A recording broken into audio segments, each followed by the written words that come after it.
Inaugurate हो रहा है तो हो रहा है। हिस्टोरिकल इनॉग्रेशन हो रही है। पहली इनॉग्रेशन नहीं है, आखिरी इनॉग्रेशन नहीं होगी।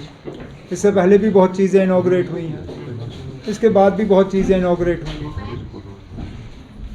आप अगर इसमें सियासत लाना चाहेंगे तो वो आपका फैसला है। मैं तो सियासत से हट के बात कर रहा हूँ। ठीक है ना, मंदिर बना, मंदिर की इनॉग्रेशन हो रही है, मामला ख़त्म कर रहे हैं ना। मुझसे सवाल करके आप पॉलिटिक्स कर रहे हैं। आप पॉलिटिकल जवाब चाहते हैं मुझसे, मैं आपको पॉलिटिकल जवाब दूंगा नहीं। इनॉग्रेशन है, खत्म। क्या था 40-45 दिन लगातार हम भागते रहे, दिन में एक दो प्रोग्राम, हर असेंबली कॉन्स्टिट्यूएंसी में वर्करों के साथ मुलाकात। साल का एंड था, छुट्टी मनाने निकला, मनाई छुट्टी, वापस आ गया, अब आपसे मुलाकात कर रहा हूँ, और क्या था। तो पॉलिटिकल क्या था? जिस लीडर के हवाले से आप बात कर रहे हैं, पहले तो उन्होंने खुद कहा कि मैं कहीं गया ही नहीं था,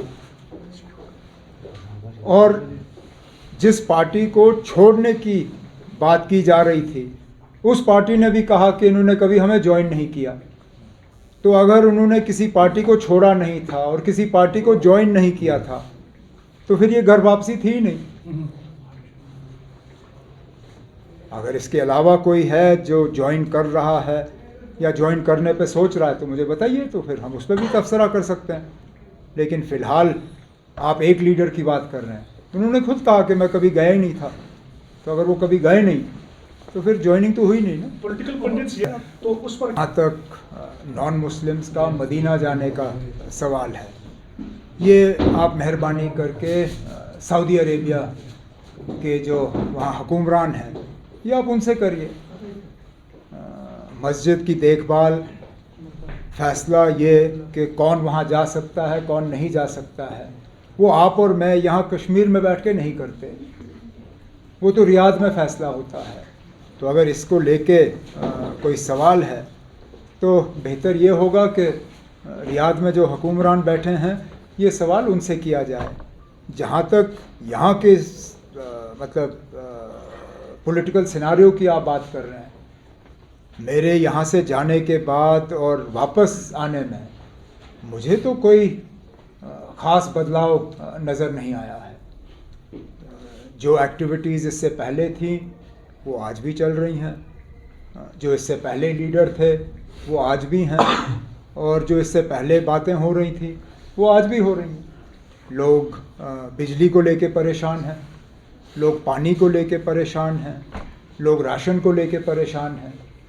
मौसम ऐसा रहा है कि अब बीमारियां फैल रही हैं, लोग उसको देख के परेशान हैं। ये मेरे जाने से पहले भी हालात थे, आज भी हैं। हमारी बहुत बड़ी बदकिस्मती है। कहने के लिए तो हम दुनिया को कहते हैं कि India is the mother of democracy, लेकिन पता नहीं क्यों हम अपने हाथों से ही अपनी माँ की कत्ल जो है जम्मू कश्मीर में करना पसंद करते हैं। अगर मदर ऑफ डेमोक्रेसी है तो यहाँ क्यों नहीं। मैंने उस वक्त भी ये बार बार अपनी तकरीरों में कहा कि अगर अर्बन लोकल बॉडीज़ के लिए डिलिमिटेशन करने का सवाल था तो ये तो आप बहुत पहले कर सकते थे। डिलिमिटेशन का फ़ैसला इलेक्टेड बॉडीज़ का ख़त्म होने के बाद क्यों लिया गया, इस पर कोई जवाब नहीं। आपकी पंचायतें ख़त्म हुई, आपको पहले ही से ही पता था कि पंचायतों का टर्म 5 साल का है। क्या 4.5 साल के बाद आप इलेक्शन का प्रोसेस शुरू नहीं कर सकते थे? अगर इसमें भी आपको नए सिरे से डिलिमिटेशन करने की ज़रूरत पड़ी तो 6 महीने पहले डिलिमिटेशन करते, एक एक करके। पहले तो आपने असेंबली ख़त्म किया, फिर आपने अर्बन लोकल बॉडीज़ ख़त्म किए, अब आपने पंचायतें ख़त्म की। या फ़िलहाल तो हमें लगता है कि पार्लियामेंट का इलेक्शन कराना इनका यहाँ इनकी मजबूरी है। और कितने अफसोस की बात कि असेंबली इलेक्शन पे भी सुप्रीम कोर्ट को हिदायत देनी पड़ी। मैं तो कहता हूँ कि हमारे इलेक्शन कमीशन को शर्म के मारे अपने सिर जो है झुकाने चाहिए, उनको लोगों से माफ़ी मांगनी चाहिए कि जो फैसला उनको खुद करना था वो फैसला अब सुप्रीम कोर्ट के ज़रिए किया जा रहा है। यहाँ इलेक्शन कराने का फैसला इलेक्शन कमीशन का है, जिसमें मदद मरकज़ की हुकूमत को करना है, लेकिन बदकिस्मती से दोनों ने हाथ अपने ऊपर किए और सुप्रीम कोर्ट को इसमें फिर आके इलेक्शन का अनाउंस करना पड़ा कि 31 सितंबर से पहले यहाँ असेंबली के इलेक्शन होने चाहिए। अब पार्लियामेंट की हम तैयारी कर रहे हैं, असेंबली का जब होगा तो उसकी भी हम तैयारी करेंगे। National Conference has not yet sat down to finalize its candidates. I have not had the opportunity to discuss this or any other candidature with colleagues in the party. Once the process of discussing starts, then we'll see who are the best candidates that can be fielded from all the concerned constituencies. For me, first and foremost would be that Farooq Saab fights. We would not have a situation where both Farooq Saab and I would go to Parliament at the same time. Should a situation arise where Farooq Saab steps back from this forthcoming Parliament election, then we'll see what the party chooses to do. But it's not a conversation that we've had in the party yet. क्या मैं अब फिलहाल तो कोई बात हुई नहीं है, बात होगी तो हम ज़रूर बात करेंगे। हम इंडिया अलायंस के मतलब हिस्सेदार हैं, लेकिन कुल मिला के अगर लद्दाख को जोड़ के भी हमारी 6 सीटें हैं।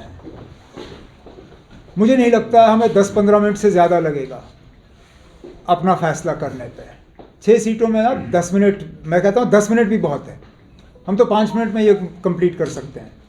मैं तो चाहूँगा कि जहाँ से सीट मिलने की उम्मीद हम रख रहे हैं, यूपी, वेस्ट बंगाल, महाराष्ट्र, बिहार, पंजाब, दिल्ली, तमिलनाडु, केरला, यहाँ पे थोड़ा सा वो सीट शेयरिंग की जो हरकतें हैं उनमें तेज़ी लाएं।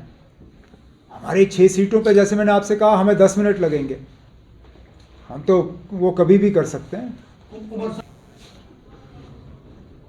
मुझे दावत आएगी नहीं ना, नहीं आएगी तो आप क्यों मुझसे पूछ रहे मैं जाऊंगा या नहीं जाऊंगा? बिन बुलाए मेहमान कौन जाता है? अगर आई नहीं आएगी ना, अगर आई, जिनको दावतनामा आना था उनको तो मिल गया ना। जो इंडस्ट्रियलिस्ट, क्रिकेटर, फिल्म स्टार्स, बाकी उनके नाम तो सबके सामने हैं। मेरा नाम कहीं है उस लिस्ट में? नहीं ना।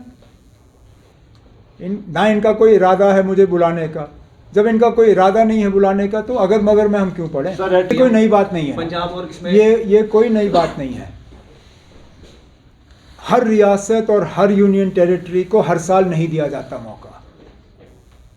इसमें मरकज़ी हुकूमत जो है वो चूज़ करती है किसको देना है और इसको नहीं देना है।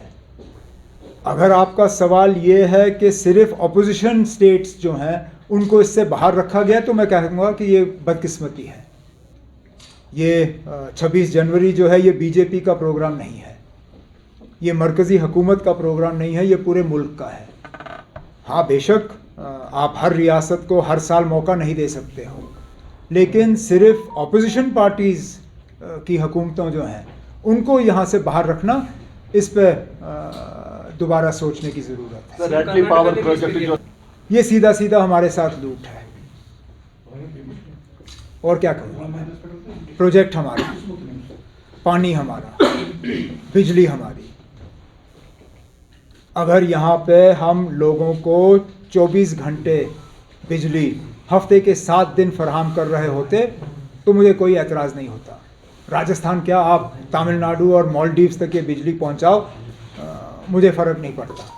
लेकिन हमारे लोग आज बिजली के लिए तरस रहे हैं। सख्ती में आप कोई हमारे साथ मतलब कोई रहम नहीं करते हो। जब आपको मीटर लगाने होते हैं तो आप हमारे घरों पे वो स्मार्ट मीटर जिसको आप कहते हो, जहाँ पहले पैसा भरना होता है फिर बिजली आए ना आए वो दूसरी बात है, वो मीटर लगाने में आप पीछे नहीं रहते हो, लेकिन बिजली आप फराहम नहीं करते। करिए, कोई बात नहीं, असेंबली इलेक्शन हो जाए, मैं देखता हूँ आप किस तरह हम इसको आगे चलाएंगे। सुप्रीम कोर्ट तक क्यों ना हमें जाना पड़े, ये बिजली राजस्थान नहीं पहुंचेगी। उमर साहब, अगर बिजली की बात, सख्ती में इन्होंने कोई कसर बाकी रखी? बिल टाइम पे, स्मार्ट मीटर, तमाम तरीकों से मतलब वो तंग करते हैं। लेकिन जब हम अपने पावर हाउस की बिजली हासिल करने की उम्मीद रखते हैं तो हमें पता चलता है कि वो भी 40 साल। ये मैं पहली बार सुन रहा हूं कि 40 साल, अभी तक तो 15-20 साल का होता था। ये 40 साल कहां से? ये हम नहीं होने देंगे ना, ये नहीं होगा। मैं आपसे अभी भी कह रहा हूं, इलेक्शन हो जाए, हुकूमत बनेगी, राजस्थान को ये बिजली नहीं पहुंचेगी। Sir, So one last question. One review, if one review petition is filed, then the case is being reviewed. Then we will take a view whether we associate ourselves with it or not. As long as the decision, as long as the judgment is being reviewed, or a petition is being filed for its review, then the process has started. Once the process starts, then it's fine. Please remember, even with the original challenge to 370, what they did on 5th August 2019, we were at the forefront of it. Others joined later. In fact, those parties that weren't even part of the original petition, even they came forward and argued their case. People like Muzaffar Beg Saab, who took a completely different view in the Prime Minister's all-party meeting, and then took a completely different view in the Supreme Court. So, I don't see why we have to decide now. We will take a decision going ahead, but as I said, so long as there is a party that is challenging the judgment of the Supreme Court, the process starts, then those of us who want to identify ourselves how with do it you later. see the growing differences between Maldives president between the Maldives and जहाँ तक मालदीव्स किस मुल्क के साथ किस तरह के ताल्लुकात रखना पसंद करती है, तो वो मालदीव्स का अपना फैसला है। लेकिन जहाँ तक मालदीव्स के कुछ मिनिस्टरों ने हमारे मुल्क के वज़ीर आज़म साहब के बारे में जो अल्फाज इस्तेमाल किए, वो सरासर गलत थे। जो यहाँ से इस मुल्क से जो टूरिस्ट जाते हैं, जो उनके बारे में कहा, वो गलत है। चीन के साथ आपके ताल्लुकात जैसे भी हों वो ठीक है, लेकिन हमारे मतलब इस मुल्क के वज़ीर आज़म या यहाँ से जो टूरिस्ट जाते हैं उनको इंसल्ट करना, इसकी कोई ज़रूरत नहीं थी। अच्छी बात है कि मालदीव्स की हुकूमत ने उन मिनिस्टरों को सस्पेंड किया और हिंदुस्तान के वज़ीर आज़म से और हिंदुस्तान से माफ़ी मांगी। हम तो यही उम्मीद करेंगे कि पड़ोसियों के साथ, क्योंकि ये वाजपेयी साहब ने कहा था कि हम दोस्त बदल सकते हैं, पड़ोसी बदल नहीं सकते। हमने बार बार जोर दिया है कि पड़ोसियों के साथ ताल्लुकात जो हैं अच्छे रहने चाहिए, चाहे वो मालदीव्स हो, नेपाल हो, भूटान हो, बांग्लादेश हो, श्रीलंका हो, पाकिस्तान हो, अफ़गानिस्तान हो। ये हमारे हमसाई मुल्क हैं और हम चाहते हैं कि ताल्लुकात अच्छे रहें। ठीक, थैंक यू।